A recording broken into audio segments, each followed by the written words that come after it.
अस्सलामुअलैकुम नाज़रीन, मैं सबिहा तबस्सुम और आप देख रहे हैं INS उर्दू खबरनामा।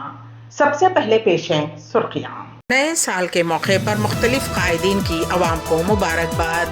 इसरो ने एक्सपोसेट मिशन के लॉन्च के साथ किया नए साल का आगाज। जापान में 7.4 शिद्दत का ज़लज़ला, सुनामी की वार्निंग जारी। और वस्ती गजा में इसराइली हमलों में कम से कम 35 अफराद हलाक। और अब खबरों की तफसील। नए साल के मौके पर मुख्तलिफ रहनुमाओं की मुबारकबाद। नए साल का इस्तकबार और तवक्कुआत। दुनिया भर में लोग 2024 का खैर मकदम कर रहे हैं, जबकि साल 2023 का आखिरी सूरज गुरूब हो चुका है। नए साल के मौके पर मुख्तलिफ रहनुमाओं की मुबारकबाद। वज़ीर आज़म नरेंद्र मोदी ने आज हम वतनों को नए साल की मुबारकबाद दी और कहा कि जो मुल्क इख्तिरा को अहमियत नहीं देता वो तरक्की की राह पर आगे नहीं बढ़ सकता। उन्होंने कहा कि हमें मुल्क की उन कामयाबियों, मुल्क के लोगों की उन कामयाबियों से तहरीक लें, फ़ख्र करें, नए अज़्म करें। मैं एक मरतबा फिर आप सबको 2024 के लिए नेक ख्वाहिशात पेश करता हूँ। लोकसभा स्पीकर ओम बिरला ने नए साल के मौके पर अवाम को मुबारकबाद पेश की है। ओम बिरला ने इतवार को अपने पैगाम में कहा कि मेरे प्यारे हम वतनों, मेरे अहले खाना, आपको नए साल 2024 के लिए दिल की गहराइयों से मुबारकबाद और नेक ख्वाहिशात। मेरी ख्वाहिश है कि नया साल आपकी और आपके अजीज़ों की ज़िंदगियों में नई खुशियाँ लाए, आपके तमाम अज़ाइम पूरे हों। नए साल में आपकी ज़िंदगी नई हुसूलियाबियों, नई कामयाबियों से भर जाए। उन्होंने कहा कि नया साल वो वक्त है जब हम अपने लिए नए अहदाफ तय करते हैं और उन्हें हासिल करने के लिए नई तवानाई और नए जोश के साथ काम करते हैं। मेरी खुदा से दुआ है कि आप नए साल में अपनी ज़िंदगी को नए एहतिमाद, नए मंसूबों और नए अज़्म के साथ आगे बढ़ाएं। मुस्बत तवानाई के साथ खुद को बेहतरीन बनाने की कोशिश करें। हम अपने ख़ानदान, मुआशरे और कौम को बेहतर बनाने के लिए अपना भरपूर हिस्सा डालें। नया साल आपकी ज़िंदगियों में अमन, खुशी और खुशहाली लाए। आपकी सेहत अच्छी हो, खुदा से यही दुआ है। जय हिंद।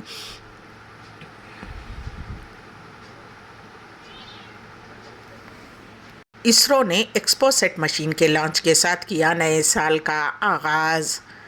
नए साल का आगाज़ हो चुका है और इसरो ने साल के पहले खलाई मिशन को लॉन्च कर दिया है। इसरो के PSLV-C58 मिशन के साथ साथ 4 भारतीय स्टार्टअप ने अपने पेलोड्स को खला में भेज दिया है। ये पेलोड्स माइक्रो सैटेलाइट सब सिस्टम थ्रस्टर्स जो सैटेलाइट के हदफ के मदार में भेजते हैं और सैटेलाइट के रेडिएशन शील्ड कोटिंग से मुताल्लिक़ हैं। ये पेलोड PSLV के मदारी तजुर्बाती मॉड्यूल पर रखे गए हैं जो उन्हें ज़मीन के निचले मदार में रखेगा। इसरो ने आज सुबह 9:10 पर एक्स-रे पोलीमीटर सैटेलाइट एक्सपोसेट मिशन को लॉन्च किया। चंद्रयान 3 मिशन के जरिए 2023 में चांद तक पहुंचने और आदित्य L1 मिशन के जरिए सूरज की तरफ सफ़र शुरू करने के बाद इसरो ने इस साल खलाई शोबे में अपना पहला कदम रख दिया है। इसरो ने एक ट्वीट के जरिए इसकी इत्तला दी। इसरो का कहना था कि साल का पहला मिशन आंध्र प्रदेश के श्रीहरिकोटा से लॉन्च किया गया है। मिशन के आगाज़ के साथ ही भारत ब्लैक होल्स और न्यूट्रॉन सितारों का मुताला करने के लिए खला में एक खुसूसी फल्कियाती रसदगाह भेजने वाला दुनिया का दूसरा मुल्क बन गया है। एक्सपोसेट तहकीक के लिए एक किस्म की रसदगाह है जो खला से ब्लैक होल्स और न्यूट्रॉन सितारों के बारे में मज़ीद मालूमात इकट्ठी करेगी। अमेरिका की खलाई एजेंसी नासा ने 2021 में IXPE यानी इमेजिंग एक्सरे पोलरिमेट्री एक्सप्लोजर के नाम से एक खलाई मिशन शुरू किया था। उसके ज़रिए इस वक्त खला में मौजूद ब्लैक होल्स और दीगर चीज़ों का मुताला किया जा रहा है। एक्सपोसेट को पोलर सेटेलाइट लॉन्च व्हीकल के ज़रिए खला में भेजा जाएगा। एक्सपोसेट सेटेलाइट को PSLV रॉकेट के ज़रिए खला में भेजा गया। ये सेटेलाइट ज़मीन के निचले मदार में नस्ब किया जाएगा, जहाँ से ज़मीन का फासला 650 किलोमीटर है। BRS के साबिक़ रुकन असम्बली के खिलाफ सरकारी अराजी पर कब्जे का इल्ज़ाम, मुकदमा दर्ज। BRS के साबिक़ रुकन असम्बली के खिलाफ सरकारी अराजी पर कब्जे के इल्ज़ाम में केस दर्ज कर लिया गया है। शहर के बंजारा हिल्स इलाके में वाक़ अराजी के मामले में शेखपेट तहसीलदार अनिता रेड्डी की शिकायत पर पालेर के साबिक़ रुकन असम्बली के खिलाफ ये कार्रवाई की गई है। पुलिस से की गई शिकायत में कहा गया है कि बंजारा हिल्स रोड नंबर 3 पर वाक़ एक अराजी पर उपेंद्र रेड्डी के अलावा और दूसरों ने कब्जा करते हुए तामीरात की हैं।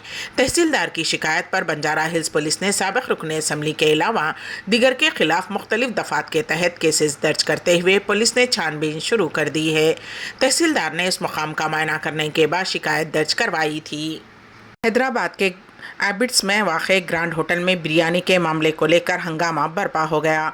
मटन बिरयानी कच्ची थी, इसीलिए बिरयानी की रकम अदा नहीं करूंगा। गाहक के ऐसा कहने पर होटल के वेटर्स और गाहक के दरमियान बहस हो गई और वेटर्स ने गाहक पर लाठियों से हमला कर दिया। इस हमले में 12 अफराद जख्मी हुए हैं, जबकि पुलिस ने 10 वेटर्स के खिलाफ मुकदमा दर्ज कर लिया है। इसके अलावा होटल मालिक के खिलाफ भी केस दर्ज करते हुए पुलिस ने तहकीकात का आगाज़ कर दिया है। राहुल गांधी ने पकवान में अपनी वालदा की मदद की। कांग्रेस कायद राहुल गांधी ने साल के आखिरी इतवार को नए साल का इस्तकबाल करते हुए अपनी वालदा के साथ प्रोज्यूट फ्रूट जाम बनाने में मदद की। ये डिश उनकी बहन प्रियंका गांधी को काफ़ी पसंद है। हमेशा सियासी सरगर्मियों में मसरूफ़ माँ और बेटे को आज पहली मर्तबा बाग से फल तोड़ते और किचन में पकवान करते देखा गया। ये वीडियो सोशल मीडिया पर वायरल हो गया। ज़ायरीन सेल्फी लेने के बजाय इबादत में मसरूफ़ रहें, हरमैन शरीफैन इंतज़ामिया के सरबराह शेख डॉक्टर अब्दुर्रहमान अल सदीस की हिदायत। पेश है इस सिलसिले में हमारे नुमाइंदे केन वासिफ की रिपोर्ट। हरमैन शरीफैन में ज़ायरीन का दौरान तवाफ़ या ज़ियारत सेल्फी लेने या वीडियो बनाने में मसरूफ़ रहना एक आम मंजर है। इस सिलसिले में इंतज़ामिया ने मुतअद्दिद मरतबा हिदायतें जारी की कि ज़ायरीन इस अमल से इज्तनाब करें। इस सिलसिले में हरमैन शरीफैन इंतज़ामिया के सरबराह शेख डॉक्टर अब्दुर्रहमान अल सदीस ने एक मरतबा फिर ज़ायरीन को हिदायत करते हुए कहा है कि वो सेल्फियों में मसरूफ़ रहने के बजाय अपना वक्त इबादत में गुजारें। मुकामी मीडिया के मुताबिक उन्होंने कहा है कि ज़ायरीन हरमैन के माहौल को पुरवकार बनाने में ताउन करें। शेख अब्दुर्रहमान अल सदीस ने मस्जिद नबवी में ज़ायरीन को पेश की जाने वाली खिदमत का जायज़ा लेने के दौरान ज़ायरीन से बातचीत की है। उन्होंने मस्जिद नबवी की ज़ायर ख़वातीन को पर्दे का एहतमाम कर दें और मर्दाना इलाक़ों से दूर रहने के अलावा ख़वातीन के लिए मुक़र्रर मुसल्लियों तक ख़ुद को महदूद रखने की हिदायत की है। उन्होंने ज़ायरीन से कहा है कि मस्जिद नबवी के आदाब का ख्याल रखें, बिद्दतों को तर्क करें और सही अक़ीदा इख्तियार करें। जापान में 7.4 शिद्दत का ज़लज़ला, सुनामी की वार्निंग जारी।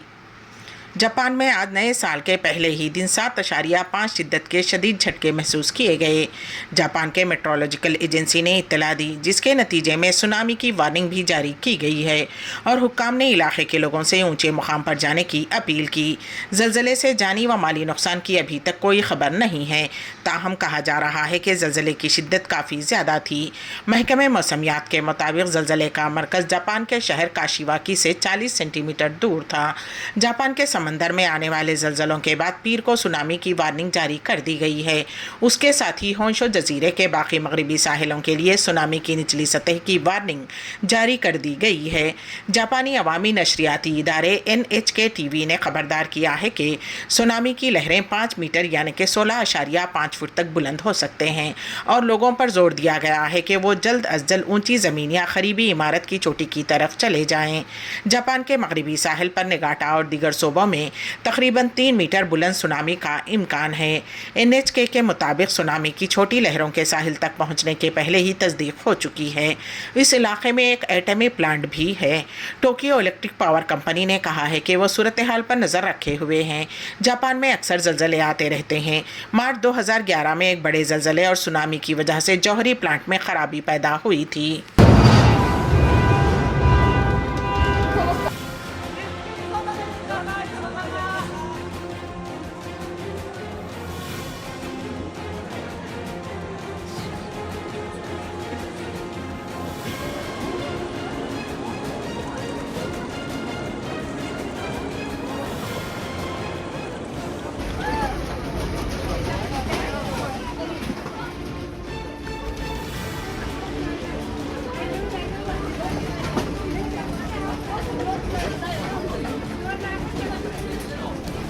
看到了，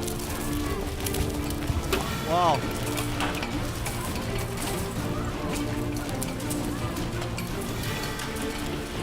Wow, it's huge.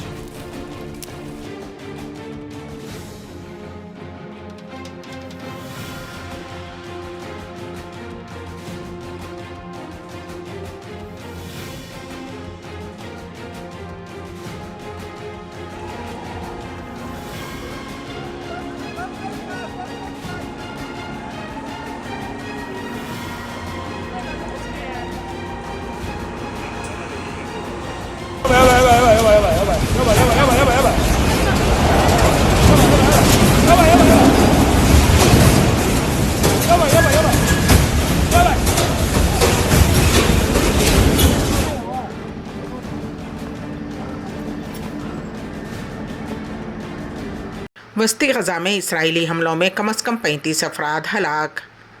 غزہ کی پٹی وسطی غزہ میں اسرائیلی حملوں میں اتوار کو کم از کم 35 افراد ہلاک ہو گئے ہیں۔ اسرائیل نے اس ہفتے وسطی غزہ تک اپنی جارحیت کا دائرہ بڑھایا ہے۔ یہاں اسرائیلی فوج نے گنجان آباد کمیونٹیوں کی ایک پٹی کو نشانہ بنایا۔ عینی شاہدین کے مطابق زویدہ میں اسرائیلی فضائی حملے میں کم از کم 13 افراد ہلاک اور درجنوں زخمی ہوئے ہیں۔ ایک مقامی فلسطینی حسین سیام نے کہا ہے کہ وہ بے قصور لوگ تھے جن کے رشتہ دار مرنے والوں میں شامل تھے۔ اسرائیلی جنگی طیاروں نے پورے خاندان پر بمباری کی۔ فلسطین ریڈ کریسنٹ PRCS کا کہنا ہے کہ خان یونس کے بیچ اسٹیٹ کے علاقے میں اسرائیلی گولہ باری سے متعدد افراد ہلاک اور دیگر زخمی ہوئے ہیں۔ حماس کے زیر اقتدار غزہ میں وزارت صحت کے مطابق 7 اکتوبر سے جاری اسرائیل کی فضائی اور زمینی کارروائیوں میں 21,800 سے زائد فلسطینی ہلاک اور 56,000 سے زائد زخمی ہوئے ہیں۔ مہلوکین میں 70% بچے اور خواتین شامل ہیں۔ اقوام متحدہ کے مطابق غزہ جنگ نے ایک انسانی بحران کو جنم دیا ہے جس نے غزہ کے 1/4 باشندے فاقہ کشی کا شکار ہیں۔ اسرائیل کی بمباری نے علاقے کے بڑے حصے کو کھنڈر میں تبدیل کر دیا ہے جس سے غزہ کے 2.3 ملین آبادی میں سے 85% بے گھر ہو گئے ہیں۔ دنیا بھر میں سال 2023 میں 120 صحافی مارے گئے۔ International federation of journalist IFJ کا کہنا ہے کہ سال 2023 میں 120 صحافی اور میڈیا کارکن مارے گئے ہیں اور دنیا بھر میں مارے جانے والے صحافیوں میں سے 68% غزہ تنازع میں مارے گئے۔ اتوار کو IFJ کی جانب سے جاری کردہ ایک ریلیز کے مطابق سال 2023 میں 11 خواتین بشمول 120 صحافی اور میڈیا پرسنز مارے گئے۔ FIJ نے 8 دسمبر کو اقوام متحدہ کے انسانی حقوق کے دن سے پہلے ہلاک ہونے والے صحافیوں کی ایک ابتدائی فہرست شائع کی تھی جس میں 94 ہلاکتوں کا ڈاکومنٹیشن کی گئی تھی۔ IFJ کا کہنا ہے کہ تازہ ترین اضافہ غزہ جنگ میں اضافی ہلاکتوں کے ساتھ ساتھ فیڈریشن کو دیگر ہلاکتوں کے بارے میں بتائے جانے کا نتیجہ ہے۔ سرسبز سعودی عرب ہرمین ٹرین سے سفر کے دوران دلکش قدرتی نظارے پیش ہے۔ اس سلسلے میں ہمارے نمائندے کین واصف کی رپورٹ۔ مملکت کو سرسبز بنانے شجر کاری کی مہم ایک عرصے سے جاری ہے۔ سعودی عرب کے تقریباً تمام شہروں میں بارش کے سلسلے نے سرسبز بنانے کی مہم میں مددگار ثابت ہوئی ہے۔ وہ صحرائی علاقے بھی سبزے زاروں میں بدل رہے ہیں جہاں سارا سال ریت یا چٹیل چٹانیں دکھائی دیتی تھیں۔ سعودی خبر رساں ایجنسی SPA کے مطابق ہرمین ٹرین سے سفر کرنے والے اب سبزے زاروں کے نظاروں سے لطف اندوز ہو رہے ہیں۔ ہرمین ٹرین مکہ مکرمہ سے مدینہ منورہ براہ راست جدہ جاتی ہے۔ اس شاہراہ پر چٹیل میدان یا صحرائی ریت دکھائی دیتی تھی مگر اب ٹرین سے سفر کرنے والے جیسے ہی مکہ مکرمہ کی حدود میں داخل ہوتے ہیں انہیں سبزہ ہی سبزہ دکھائی دیتا ہے۔ چٹانیں اور میدان اس وقت سبزے زار میں تبدیل ہو گئے ہیں جنہیں دیکھ کر اندازہ ہی نہیں ہوتا کہ یہ سعودی عرب ہی ہے۔ واضح رہے کہ مملکت میں موسمی تبدیلی کے باعث ان دنوں تمام علاقوں میں بارش کا سلسلہ جاری ہے جس کی وجہ سے یہاں کا نہ صرف موسم خوشگوار ہو گیا ہے بلکہ میدانی علاقے بھی سرسبز و شاداب ہو گئے ہیں۔ یہاں پر یہ کہنا بجا ہوگا کہ موسم ہے خوشگوار غزل کہہ رہی ہوں میں، موسم ہے خوشگوار غزل کہہ رہی ہوں میں، ہر گل پہ ہے نکھار غزل کہہ رہی ہوں میں۔ نئے سال کے موقع پر مختلف قائدین کی عوام کو مبارکباد۔ اسرو نے ایکسپوسیٹ مشن کے لانچ کے ساتھ کیا نئے سال کا آغاز۔ جاپان میں 7.4 شدت کا زلزلہ، سونامی کی وارننگ جاری۔ اور وسطی غزہ میں اسرائیلی حملوں میں کم از کم 35 افراد ہلاک۔ اسی کے ساتھ ہی INS اردو خبرنامہ یہیں پر اختتام پذیر ہوتا ہے، تو دیجیے گا سبیحہ تبسم کو اجازت۔ اللہ حافظ۔